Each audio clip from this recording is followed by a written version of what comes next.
In Nigeria, elections are never just about ballots. They are about power, alliances, survival, and influence. As the country moves steadily toward 2027, one question dominates political conversations from Lagos to Kano, from Abuja to Port Harcourt. Is President Bola Ahmed Tinubu already set for a second term? To some Nigerians, the answer is yes, not because the election has been held, but because of the forces quietly aligning behind the scenes. Political structures, party machinery, elite alliances, and the deep-rooted advantages of incumbency are all creating a scenario where continuity appears increasingly likely. But Nigeria is also a country where surprises happen. Governments fall, alliances collapse, and public anger can reshape history overnight. So what exactly makes Tinubu's continuity in 2027 seem so certain to many analysts and insiders? Is it strategy? Is it power? Or is it simply the reality of Nigerian politics? In this documentary-style breakdown, we explore the hidden architecture of political continuity, the strengths of the ruling party, the weaknesses of the opposition, and the economic gamble that could either secure Tinubu's future or destroy it. This is not just a story about one man. This is the story of power in Africa's largest democracy. In Nigerian politics, incumbency is not just an advantage. It is often the single most decisive factor in determining electoral outcomes. Sitting presidents command visibility, authority, and control over the national narrative. Every policy announcement, every international trip, every government program becomes a platform to reinforce legitimacy. As president, Tinubu commands the full weight of federal influence. From appointments in ministries to strategic projects across the country, the presidency offers tools that naturally strengthen re-election chances. Government policies are not just governance decisions. They are also political signals to voters, stakeholders, and power brokers. More importantly, Tinubu is not just any incumbent. He is one of the most experienced political operators in Nigeria's modern history.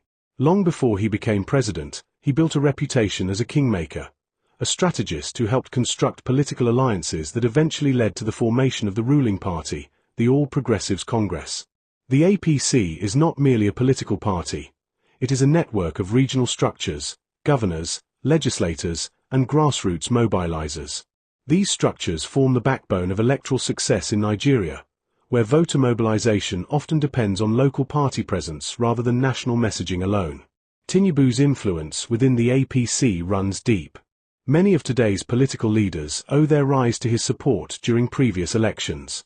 That loyalty, built over decades, gives him a level of internal party control that few presidents in Nigeria have enjoyed.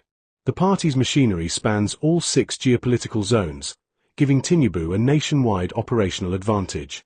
Campaign logistics, polling unit agents, local canvassing teams, and state-level party leaders are already embedded within the APC system. When elections approach, these structures can be activated quickly and efficiently. Another crucial element of incumbency is access to national visibility. State media coverage, official government events, and diplomatic engagements all ensure that the president remains constantly in the public eye. Even criticism, in a way, reinforces his dominance of the national conversation. In politics, visibility often translates into perceived inevitability. Beyond party structures, incumbency also influences elite calculations. Business leaders, traditional rulers, and regional power brokers tend to align themselves with sitting presidents to maintain stability and access. This alignment creates a feedback loop. The more powerful a president appears, the more elites support him, and the more inevitable his re-election seems. However, incumbency alone is never enough. Nigerian history has shown that public anger and elite betrayal can still topple powerful leaders. What makes Tinubu's situation different is that his incumbency is backed by one of the strongest political machines ever assembled in the country. Elections are rarely won by strength alone. They are often won because the opposition fails to unite. In Nigeria's current political climate, this appears to be one of Tinubu's greatest advantages. The main opposition party, the People's Democratic Party, is struggling with internal conflicts that have persisted since the 2023 election cycle. Leadership disputes, regional tensions, and unresolved grievances continue to weaken the party's ability to present a unified national strategy. Without cohesion, campaign messaging becomes inconsistent, and voters begin to lose confidence.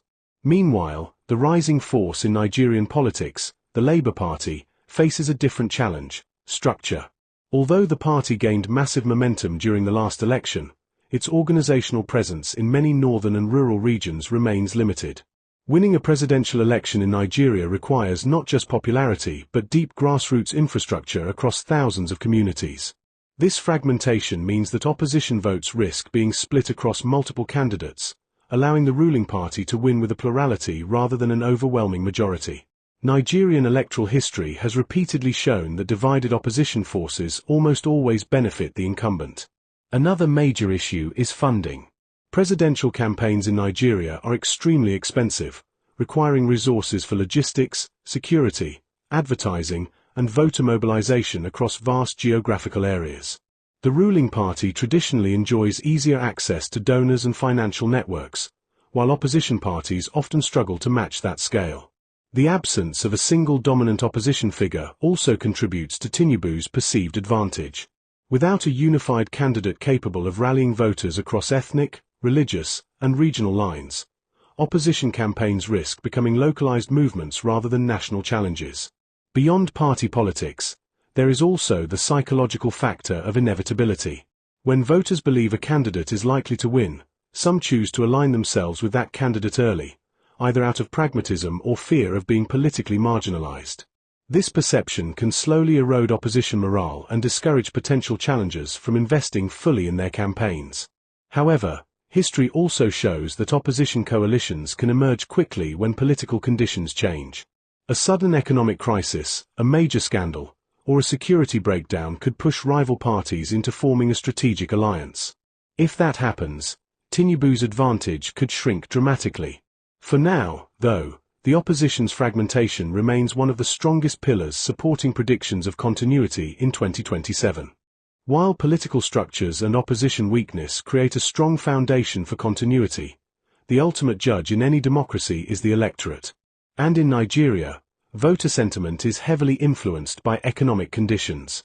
Tinubu's administration embarked on bold reforms shortly after taking office, including the removal of fuel subsidies and the unification of the foreign exchange market.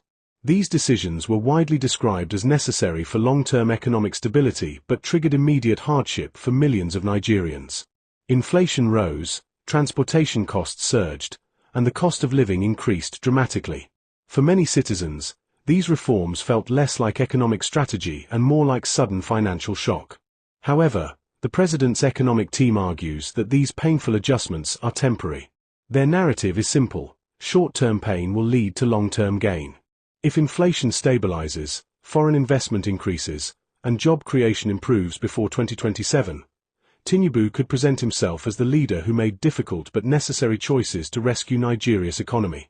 Economic recovery stories are powerful campaign tools. Voters often reward leaders who appear decisive and reform-minded, especially if improvements become visible in their daily lives.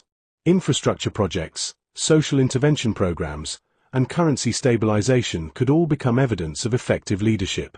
But the opposite scenario is equally possible. If economic hardship persists or worsens, public frustration could override the advantages of incumbency and party structure. Nigerian voters have historically shown willingness to punish governments perceived as insensitive to economic suffering. Security also plays a crucial role in economic perception.